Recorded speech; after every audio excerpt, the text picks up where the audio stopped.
I just want to say welcome everybody. Thank you for being on the live stream. This live stream is going to be going on from 10 a.m. until 2 p.m. So if you need to grab some coffee, if you need to grab some water, maybe you have something going on and you need to tune off and tune back on, you're welcome to do so. We have an amazing lineup of speakers for this, for this personal stream, stream B. First, we're going to start out with Mayor Larry Wallace, Ph.D. He's going to be talking about courageous leadership.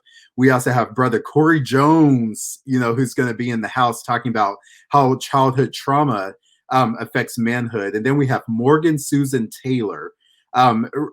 She received her Master's of Arts. She's going to be talking about the Sex Talk Cafe Live.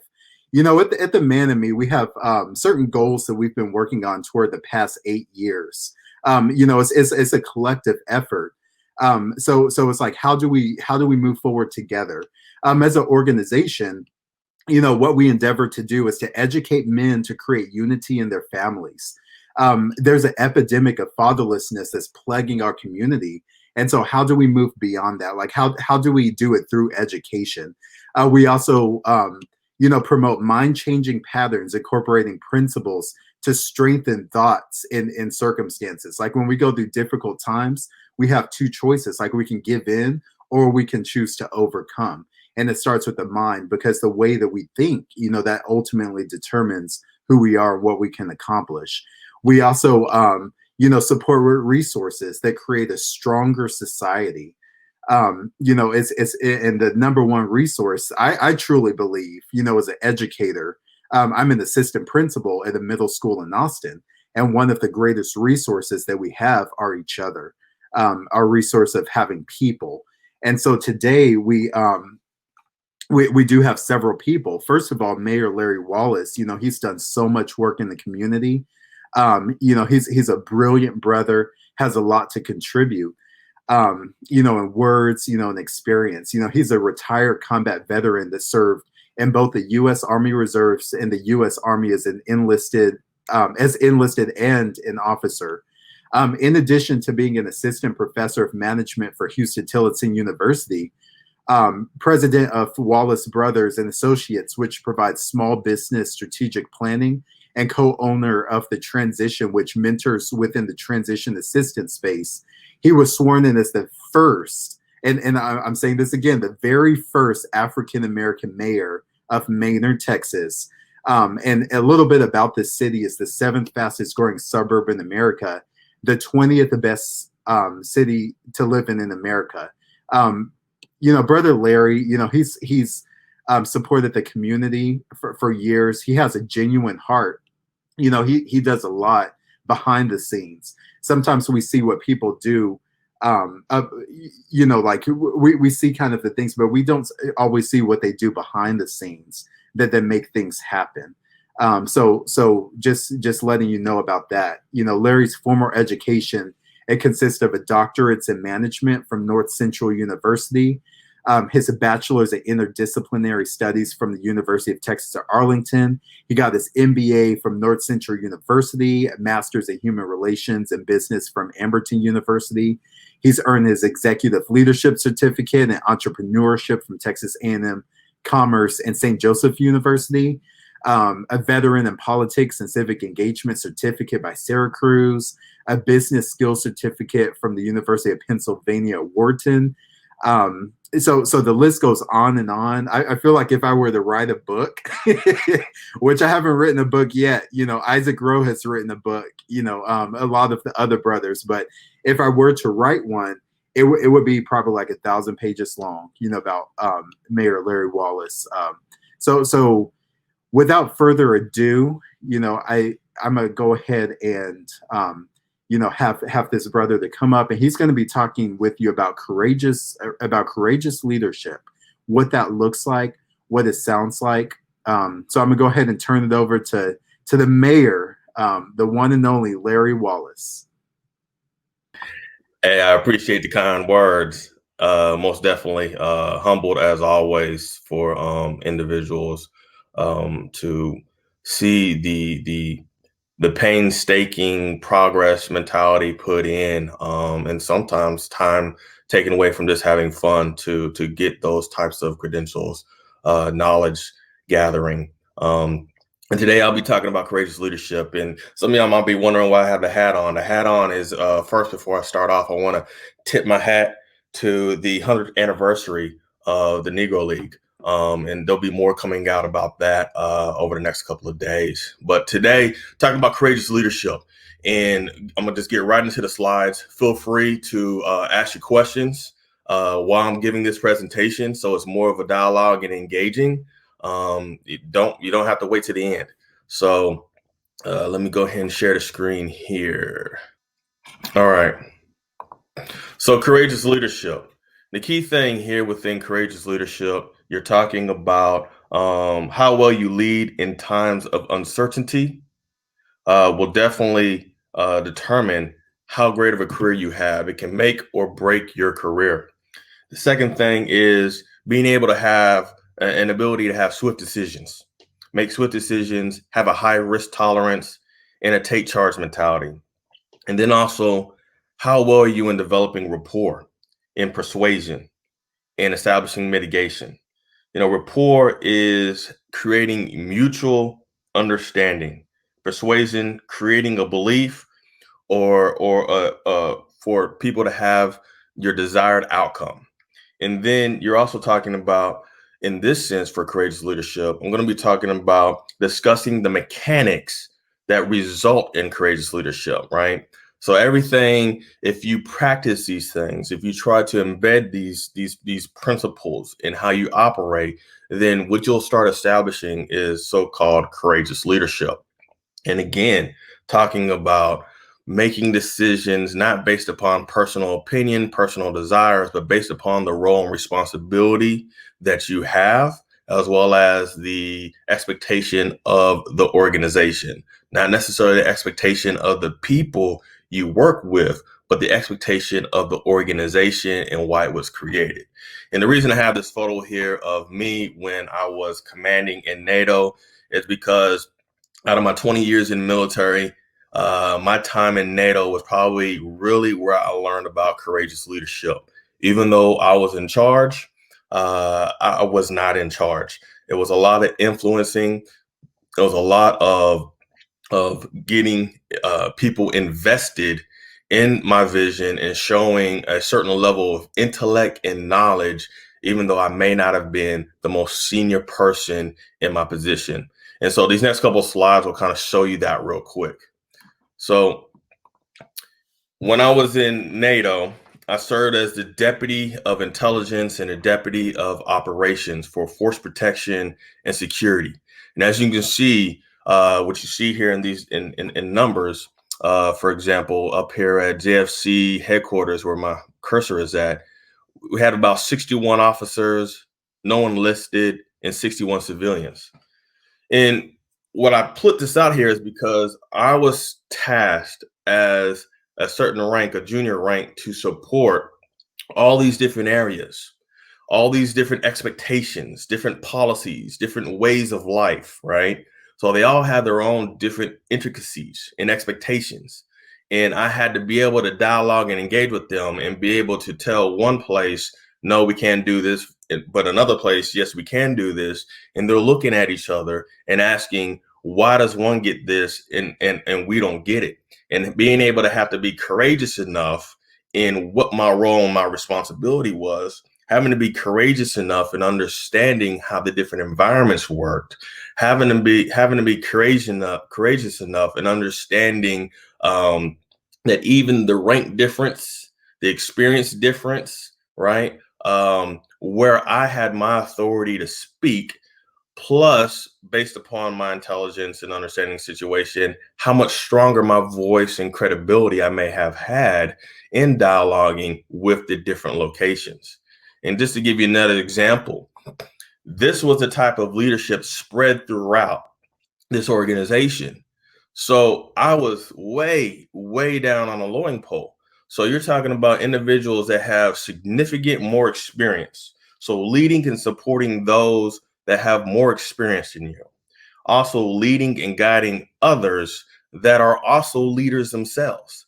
This is quote unquote where you really see the difference between someone that wants to lead versus someone that is just managing versus someone that is going to demonstrate courageous leadership, to tell those that have been there and done that, right, that what they plan on doing does not make sense. What they plan to do has some loopholes in it, is unclear.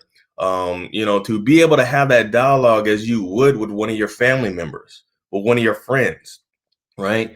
Even though they are in these higher positions, you're also in a position that has a certain role and expectation. And if you're not doing that, and even if they may not like you because you're telling them some things they don't want to hear, are you being courageous enough to exercise the whole intent of why you were hired, the whole intent of why you were brought in the first place, right? Which is to see the organization, to see the mission, to see whatever you joined, that company, that nonprofit, that church group, that Greek organization, to succeed, right? At the end of the day, it's all about that entity and its success, right? And so this was another piece of creating this courageous leadership because of uncertainty of how they were going to operate, what type of decisions they were making, because they weren't always necessarily right there with me, keeping me informed and abreast of everything that was going on. Now going down into this, even when I was in command in NATO, I had a dispersed location, different services that I had to do, different types of people and personalities. And once again, now that I'm supposedly really the person in charge, how do you still, once again, engage with these different locations that work on different holiday schedules, work with different types of personalities and expectations? And how do you tell them when you have competing priorities? And even now, as a seat in as mayor, again, there's competing priorities. And how do you have that courageous type of leadership to be able to say, one, we're going with this top priority over this other one, and this is why. And I'm confident I'm not going to back down on this because one voice may be louder than the other, right? And then again, this is the type of environment that I led in. I had a 3-star general over here on the yellow side in his leadership. Then I had my regular Army people, and they all outranked me. Then I had Air Force people who outranked me, and I had Navy people who outranked me, and they all operated differently. They all had different expectations. They all thought I was supposed to operate one way based upon previous people in my position. And so how do you have that courage in who you are? How do you have that courage in your role and responsibility for that position? And how do you also have that courage in understanding what they're supposed to do to be able to do your job in the way that it was truly designed and not the way that people assume or presume it should be operated in? So I just wanted to give you that as far as where we're going into on the slides, so you at least understand, for me, everything we're getting ready to talk about really stemmed and really came into manifestation while during my time in NATO. All right. So what are the traits of leadership explained, right? So what are the essential traits here? What you're seeing out of the list here is roughly 3 different types of leadership. And the 3 different types of leadership here is core, adaptive, and innovative. And for core, it's basically, think of it this way. When I did my dissertation, I wrote down core is basically someone that reads the policies, the doctrine, standard operating procedures, and follows it by the T, right? That's basic leadership, right? They know intellectually, and they know through integrity what they're supposed to do and how they're supposed to do it because it has been clearly laid out. Then you have adaptive. Adaptive is the person that reads the policies, the doctrine, the standard operating procedures within your organization, right? And reads other ones that may be also associated or relatable and says, there's gray areas. I have some wiggle room. We normally do it this way, but it looks like we can also do it that way. So in this sense, the adaptive person is having a little charisma because they have to influence their team to go outside the box a little bit. But then they're also having more social ability, right? Because you have to sometimes inform people of the vision and get them comfortable with going outside of their box. And then you have innovative. And innovative is basically they look at policies and doctrines as just guidelines, right? They know if they follow them, they're good to go. But that is not the only way. That is one example. And they know if they don't go exactly with the policies and the doctrine and something goes wrong, they know they have ownership on that, accountability for that, right? And so innovative people look and read at stuff and say, I see what can be done. I've seen how it's been done, but I also see there's other opportunities for me to capitalize on that may have never been done before. How do I potentially go that route? And if we're successful, we're going to be more successful than we would have been if we followed the normal traditional paths. And the innovative people are really more showing that confidence in determination, right? So as you look at these different essential leadership traits, you're really seeing a mixture of leadership between core, adaptive, and innovative. And so next slide, leadership explained. Most people think that leadership is a formal position. Me as mayor, you got a certain level of leadership. A professor, a certain level of leadership. A military soldier or service member, a certain level of leadership, right? But there's also informal leaders. It's the people you look up to. It's the people that mentor you because they have a certain level of life experience. It's the one that if you're going out there playing sports, that speaks up and starts guiding and directing the rest of the players where they go, right?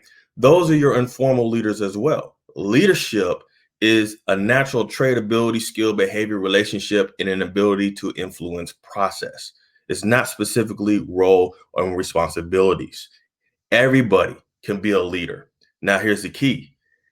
Not everybody is a good leader because there are bad leaders, evil leaders, right? And not everybody is a great leader. Some people are horrible leaders, but everybody's a leader. It just depends on how well you do your job and if you have good intentions or bad intentions on the type of leader you are.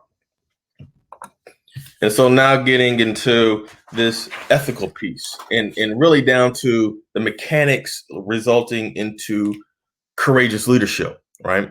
Courageous leadership, again, is knowing what you're supposed to do by the role, knowing how that organization is supposed to operate and being able to perform with that guidance, right? And so you have this six strain or these six different aspects around ethical leadership. Well, ethical leadership, one, is determined upon who you are as an individual, right? Who you are as an individual determines the values that you will establish in pursuit of then the goals you end up identifying. So your character determines your values. What you decide or what you determine are to be things you will not waver on, right? And when you see someone being courageous, it's because they have certain values, no matter what, they're not going to waver on. There's been times where I've given briefs, presentations, and my boss has been yelling at me, throwing darts at me, whatever it may be. And everybody else in the room was like, I do not know how in the world you could have handled that. Well, my values say if it's professional meaning they're getting on me about the job. Numbers weren't right. I didn't know where someone was because someone didn't tell me, right? Well, he's getting mad at the situation, not necessarily me. He's getting mad at the situation because I'm the one presenting the information. And at that moment in time, everybody else is in the room who's supposed to keep me abreast of providing the proper information. So if he doesn't make a scene to the person that's presenting the information, who's supposed to gather it from everybody else, then how is that individual, that leader, supposed to improve the process of their organization, right? But then again, he's not personally talking to me. Now, if he were to say, Larry, you're an idiot, I don't know how you can't get this information together, right? Versus, come on, personnel officer, how you can't come get this information, right? There's a difference. You start attacking me personally, you're going to get Larry. I don't care what position I'm in. I don't care what role I'm in. Under ethical leadership, for me, under courageous leadership, you're going to get Larry. And Larry does not take personal attacks, right? So those are values, and understanding where your values are at, because that's going to determine your goals. Where do you want to be in life? What business decisions are you willing to take? What money are you willing to leave on the table, right? Your values determine the goals you end up establishing. And those goals then result in the actions you receive, right? And the people that are usually courageous, the ones that don't waver on their character, their values, and stay focused on their goals, usually are the ones, even if it takes time, through their courageous leadership of actions, usually then end up showing this and demonstrating a level of honesty that people follow. And that level of honesty then results into enhanced power of influence, motivation, and other doors of opportunity opening up. So what you see here is through courageous leadership, very few people want to do it because it tries you. It says, you say you're this, but are you really this? You say you will never waver on this, but now you're being tried. Are you going to waver? You say your goal is this. Are you sure that's your goal? Right? And then your actions result into the level of honesty people believe you have, will results into the level of additional power above roles or responsibilities you will have in pursuit of your goals, right? And so I just want to lay that out because that's leading to the mechanical aspect of courageous leadership, which in all sense is truly being ethical. Next, our slides here from my dissertation that I did, and it was actually on adaptive, as you see here, core, adaptive, and innovation leadership. And the study was done regarding my last unit, the Army Special Operations Aviation Command, the only rotary wing asset within Special Operations. You see the movies like White House Down, Black Hawk Down, and so forth, right? Those helicopters flying in, the special forces individuals, that's that organization. And so I wanted to look at it and say, all right, we have all these significant people coming from diverse backgrounds, different types of education, different types of previous experience, right? What makes them so courageous? What makes them understand what their role, their responsibility is, and to speak up? And to speak up, even if it may be in opposition, right? And a lot of it, as you see here, is honestly, there's no one path that's better than another. Some think it's institutional, some think it's just operational, no education. And some think it's going off and figuring out your own self-reading, your own workshops and so forth, right? And so what you see here in all actuality is it's all three. You need all three to develop that street smarts and book smarts. Because when it comes down to having that courageous level of leadership, right, you have to, one, know what you're talking about. Knowing what you're talking about is the policies, the doctrine, and the regulations, right? Knowing how the organization is supposed to work, knowing the roles and responsibilities of the people you're engaging with, knowing the history before you start talking. And then the street smarts, to know when the wool's trying to be pulled over your eyes, knowing when people are trying to do backdoor willing and dealing, right? Knowing when people are trying to do the sleight of hand, all those, you're not going to get it all in just one place. You need all three. And so when you start developing all three, you're going to become more courageous because you become more self-aware of your value, who you are, and that you know this space. And because you know this space, you're more willing to be present and voiceful in the areas of your role, your responsibility, and why you're there at the table. And then what I also found very interesting was looking and saying, all right, what skills, abilities, traits? You remember one of the first slide, the skills, abilities, traits that are of an essential leader, and basically saying, all right, for core, adaptive, innovative leadership, which ones are more important? And this is what I found kind of interesting, right? You look at flexibility. Flexibility, most people think a regular leader, a general leader, whether good or bad, whether great or horrible, should have some level of flexibility. But in general leadership, just following policies and doctrine, you don't need to be flexible. Most people didn't care about them being flexible. They cared about, them in other areas, and so then you look here too, talking about incompetence. Incompetence, core leadership was the highest. If you're a leader, you need to at least know the policies, the regulations, and expectations, and how things are supposed to be done. You know, so that was more key than someone that's trying to adapt or be innovative. And then the same thing is strategic. For a core leader, I don't need you to necessarily demonstrate strategy thinking. I just need you to show me the basics, right? But then you saw being adaptive, where are the gray areas and how do the gray areas match to each other? That's where adaptive really was the highest. And then again, grit, being able to persevere through heartaches. And I think more so the reason that core leadership was higher here was because a lot of times people just don't want to do the regular job, they're paid for. And so you as a leader having the courage to hold people accountable, to hold people to the money the business is using in paying their check, in paying their health care, in paying whatever else, dental, vision, right? Just the basics. And then even in honesty, having the honesty with the policies and so forth. But it's interesting that in collaboration, it was lower for just regular leadership. You see more being adaptive. Caring was the highest in core leadership, but in humility, being humble, it was interesting that you don't have either core leadership or innovative leadership when it came down to expectations. It was more about someone being humble when they're getting outside of their area of normal role and responsibility or normal area of expertise, right? Because adaptive, they're trying to work within a gray area.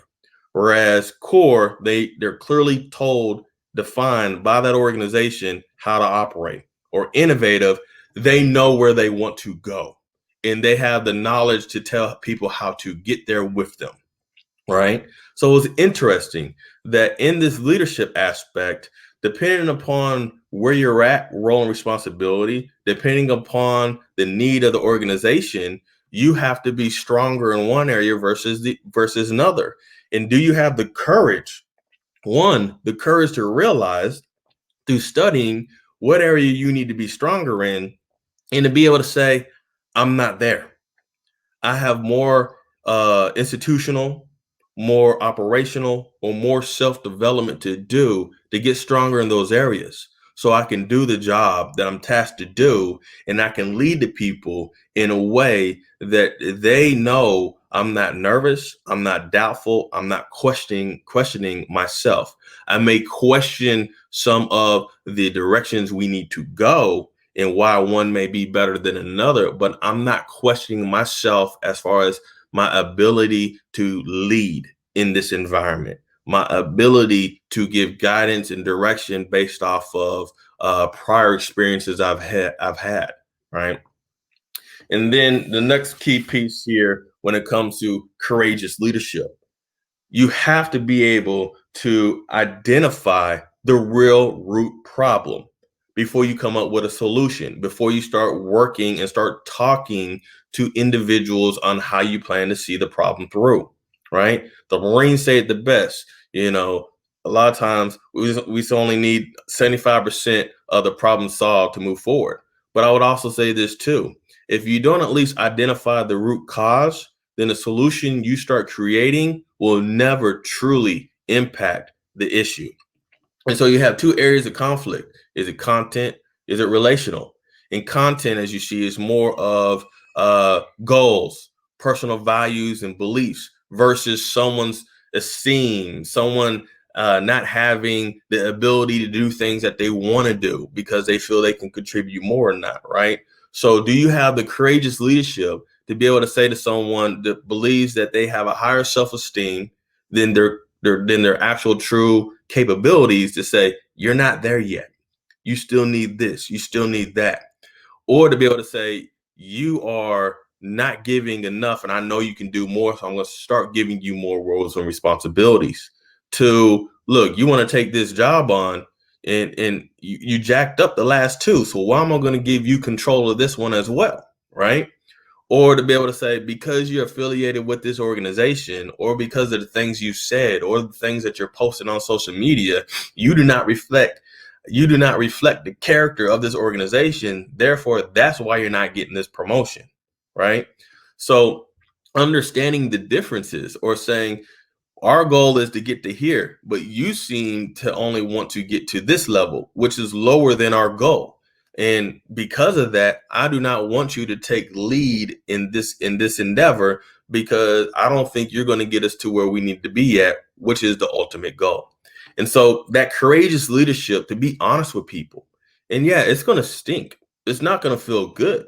But at the end of the day, your job as a leader, and even as someone that wants to be courageous, is to remember what your role and responsibility is, and that you're supposed to create and develop people. And the only way you can develop people, and they call it human capital development, right?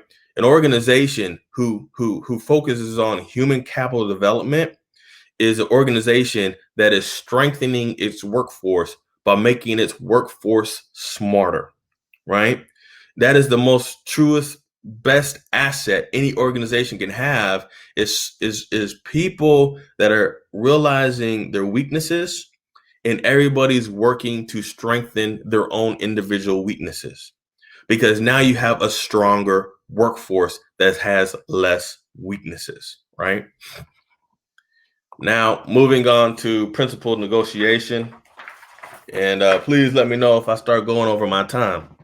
Under principled negotiation, what you're looking here is, once again, how do I make decisions in a way that are non-biased, that are in a way nobody can hold them against me, which is really trying to find ways to be courageous in saying something, directing something, and being able to stand behind your decisions, because you know that they're sound and they're not opinionated. And so here you got the first one: always keep a business minded at all times, right? I might like you as an individual, but at the end of the day, that has nothing to do with my role, responsibility, and the reason I'm here in this organization. Number two is focused on identifying common ground, right? We're all here for a certain reason. You may be a little bit skewed this way, and I'm a little bit skewed that way, but there's got to be some common ground where we can both agree to disagree on, right? And then the third one, thinking outside the box, right? A lot of times, what has been done in the past, what is the norm, may not work. So think outside the box, because that may now be the new way of going forward, the new way of obtaining successes. And then the last one, operating within your area of influence. A good example would be, say, even my role right now as mayor for the city of Manor. Most people will want things that happen at the local level that are county level roles and responsibilities, or national level roles and responsibilities, or want things that happen at the county level that are city roles and responsibilities. And so, understanding, as you're making these decisions, as you're identifying potential options and ways going forward, that you all are making decisions within your actual level of influence and decision making. If you have to go to someone else for approval, then you don't own that, right? And so again, the courageous leadership to be able to say, I can do this and I can do that.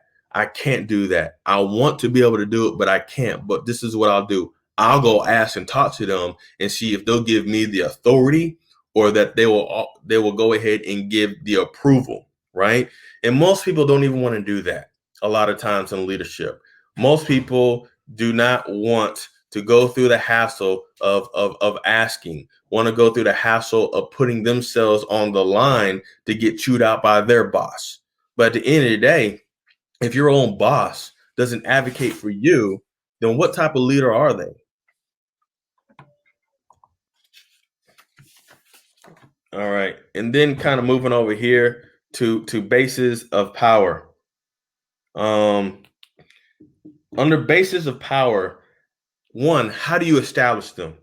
And then two, what can you do to establish them? Because you won't have all of these. So you're looking at these five. And so common leadership. Under common leadership, you have 3 and 5. Common leadership, 3 is formal job authority. Based upon your position, based upon your responsibility that is given to you, you have formal authority. And then 5, being able to penalize or punish others. Well, if you are the boss, then you can punish someone else, right? Or if it's perceived that you have certain levels, or not perceived, but it's defined that you have certain levels of authority, then you have the ability to punish others. So common leadership is associated with 3 and 5. Established leadership. And this established leadership is basically, I don't have it from day one in my role and responsibility. It's been proven, and naturally people see that I have this, and therefore start to follow me, start to listen to me. I establish credibility over time. This is 1 and 2. They like me. For whatever reason, they like me, right? There's something that they can identify with. And you see this a lot of times with pastors and preachers and even some people mentoring within the education space. This place of, you've been where I've been, and you came out of it. So I'm going to listen to you, right? And then you have number 2, which is a perception of competence. And we've all seen this for common leadership, roles and responsibilities. Someone's in a position, we assume that they know what they're doing. We assume that they have a certain level of experience. They start talking, they start operating, and we realize they're not the ones running the ship, right? They're not the ones running the ship. And so in that case, they lose that power. Then we start looking and saying, who's really running this organization? All right, I'm gonna start talking to you. Those are the people that have demonstrated established leadership.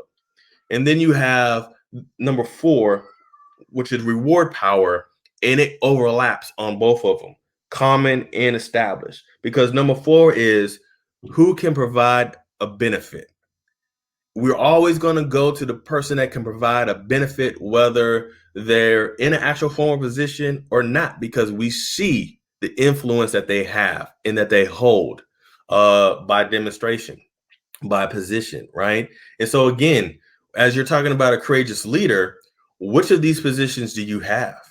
Which of these positions do you not have? And how can you exercise them to make sure that the role and the responsibility that you have, along with the design and the intent of the organization, you see, I'm keep on saying these 2 things, the design and intent of the organization that you're with, that you're utilizing these in a way, even against opposition, you're utilizing these in a way to get the outcome that you were hired or brought on for, based upon the roles, the description, the policies, the doctrine, the mission vision of the organization, right? Because everybody else may be rolling in a totally different direction because of their own personal biases.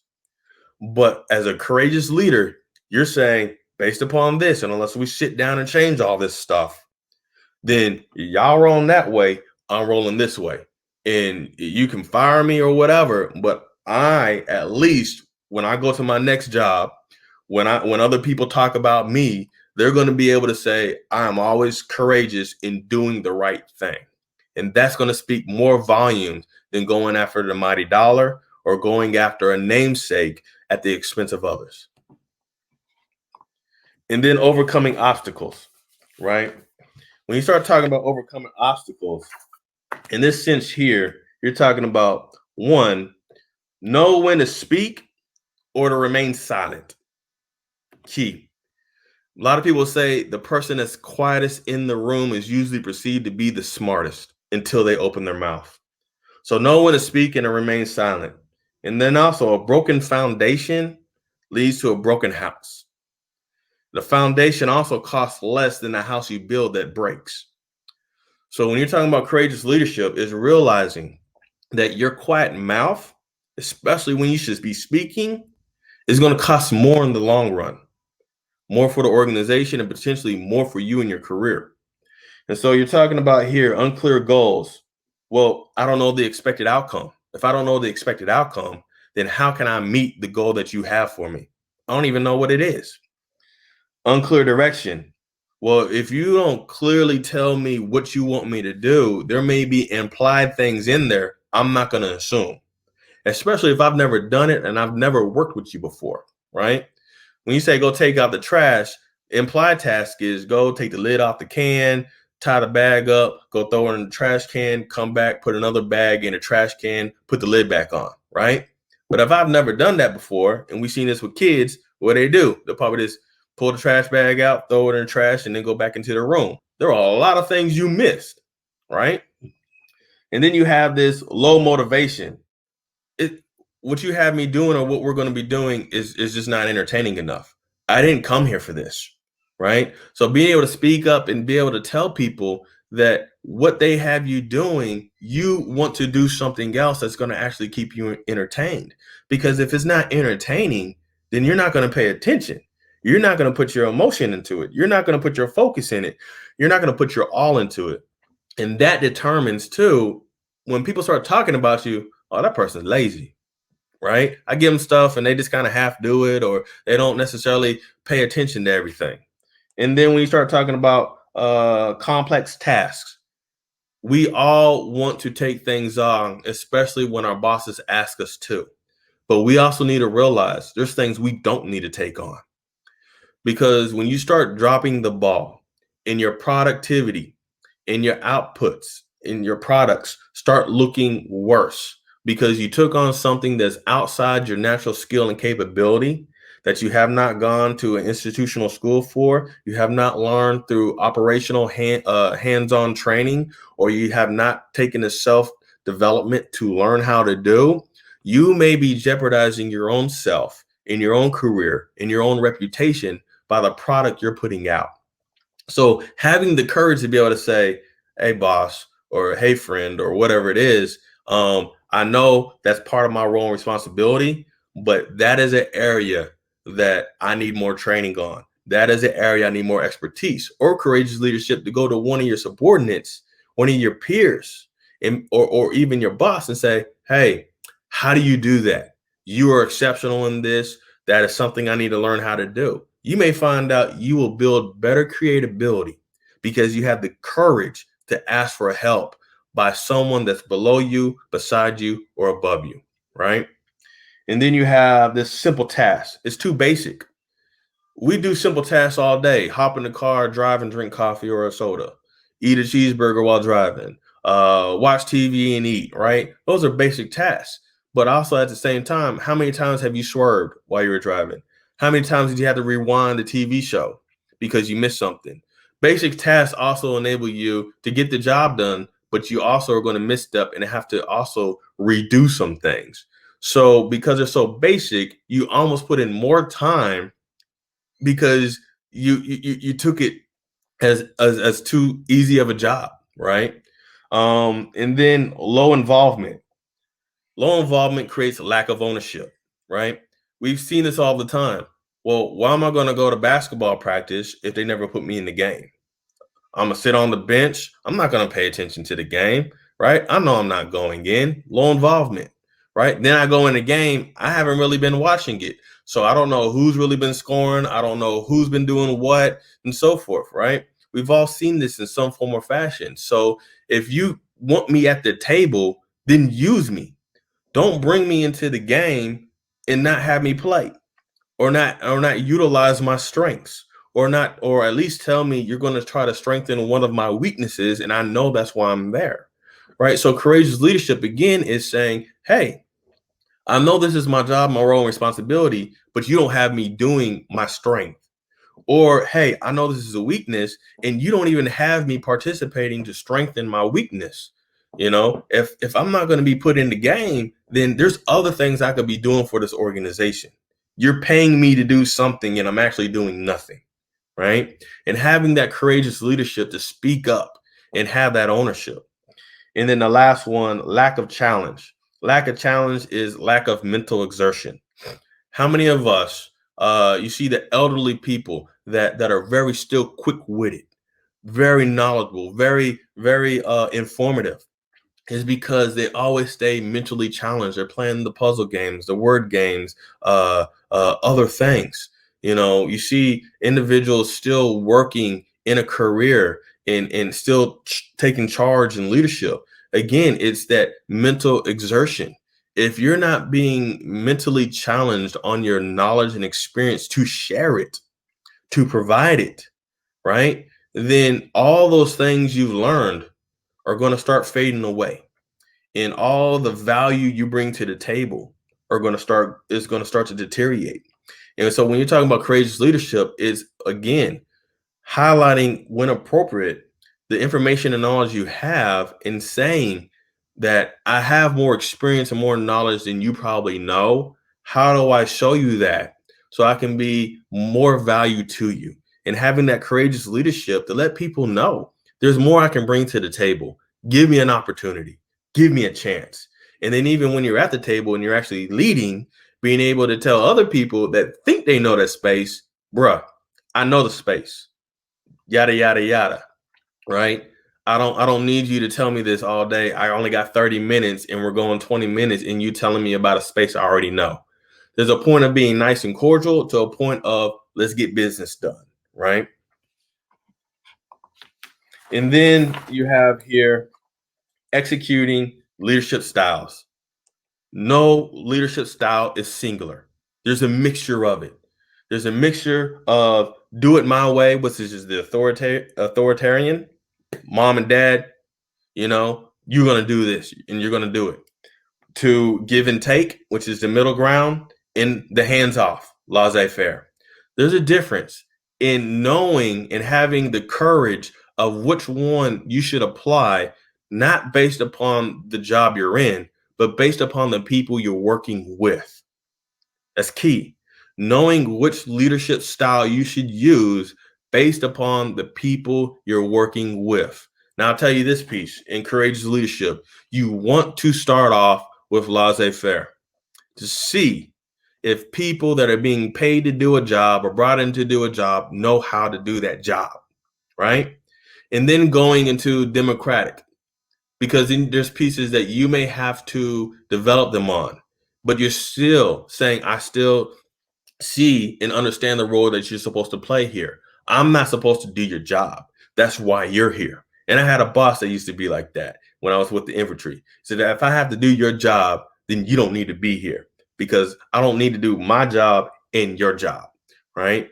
And so you go to democratic leadership. And then if you really need to be hands-on, then you go to the authoritarian. But you don't stay there. You try to develop that person to where you start to become democratic, and then you start to become more laissez-faire, because you as a boss, you don't want to spend, which we all do, 70% of your time on 30% of your people, right? You want to develop them so you can spend 90% of your time on what you're actually being paid to do, right? And then from here, this overall is just speaking on these are all the different types of skills that a leader must develop over time. And the stronger you become in each one of these, the more courageous you will be. The more you start to understand your organization, your roles, your responsibilities, and the people you're engaging with, their roles, their responsibilities, their organizations, the more courageous you're going to be in the decisions you make and the statements you say, right? And then going into my last slide here is these 6 pillars of character. Trustworthiness is supposed to be the hardest. And the hardest because actions speak louder than words. I don't think I have to go into any statement about that, but actions speak louder than words. That's where trust comes from. And you know what? I will say something. I even say it here in my position. Uh, my role and my job as mayor is not for you to like me. It's for you to trust that I'm doing things in the best intentions for everyone, right? You may not like the decision, but hopefully you trust that I actually weighed through the thought processes, the courses of action, and made the decision that is in the best interest, right? How many times would you rather go to someone that you like versus someone that you trust? If they tell you no, if they're rude or whatever, but you trust what they're saying, that trust holds more weight to you than someone that is just going to tell you what they want to hear and you're like them and they're nice and friendly, but you don't trust them for nothing, right? So trust is the hardest thing to develop. And trust does not always mean telling people good news. If you're willing to call someone and tell them good news, are you also willing to call them and tell them the bad news? Me personally, I don't work in areas of gray, read between the lines. If we're actually supposed to have a relationship, you tell me the good and you tell me the bad, because that's going to determine how much I trust you. And then you have down here responsibility, being accountable, exercising self-restraint. In a sense, take ownership. This is one of the things I learned early on when I was in the military. Everything, and I just learned this through natural, everything that goes wrong is your fault the first time, because I probably didn't say it right. I probably didn't make sure you understood what I was talking about. The implied task may not have been relayed properly, whatever, right? You're coming from a different level of understanding or expectation. So the first time is a give me, my fault, my bad. But the second time, especially if it happens the same way, is your fault. I don't care. It's your fault. Because the first time is on me because I did not transmit the information properly of what I expected. So therefore, the receiving side was incorrect by me. Now, once we clarify that and you do it again the same way, we're not talking about something new or something changed in the process, then it's on you. And that's having that courageous leadership to have, one, the ownership, the accountability, but then two, the enforcing of the role and responsibility and authority that you have, right? The human development side. And then the fairness, balanced standard of justice without relevance to one's feeling or indications. Basically, here, you're making decisions based on circumstances. How many times have you been in a position and the decisions, or you have been in a position and your boss slammed you as hard as someone else, and you had a totally different reason of why it happened for you, right? They didn't even want to ask. They just said, well, because I did this with someone else, I got to do it with you. You need to look at the whole person, the whole environment, the whole situation, right? Because you don't want to be a cookie cutter. You don't want to be a cookie cutter leader where everybody knows, oh, even if it's a mild offense, you're going to get the. There's some exceptions where you have to make a statement, but you don't have to make a statement every time. Have the courage to actually lead, to actually sit down and figure out what's going on with your people, because their life, their home life, their personal life influences their work life. And unless you understand those things and how it's flowing over into your work life, your work decisions may be further impacting their personal life, their home life, right? Which then in turn turns back around and further creates issues at their work life. And then you have caring, welfare of others. And in this sense, again, personal lives impact work lives. And then citizenship. And the key piece out of here is civic virtues and duties. How do you meet and exceed the standards of your role, responsibility, and the expectations of the organization based upon the policies, the doctrine, the procedures that were given to you, the mission, the vision, right? You're going to have to compete nationally with everybody else's little skewed perception. But if you always focus to meet and exceed the role, the responsibility, and what the organization was designed for and where it wants to go on paper, you will always be operating in an area of justification. Because your boss, when they leave, a new boss is going to come in with their little personal desires. They're going to have to realize that they have to narrow it into that organization and how that organization works. And with that, that's my last slide. I don't know if we have any questions. If we have any questions, I'm open to hear them. But if not, I hope that this information that I provide is at least beneficial to anybody.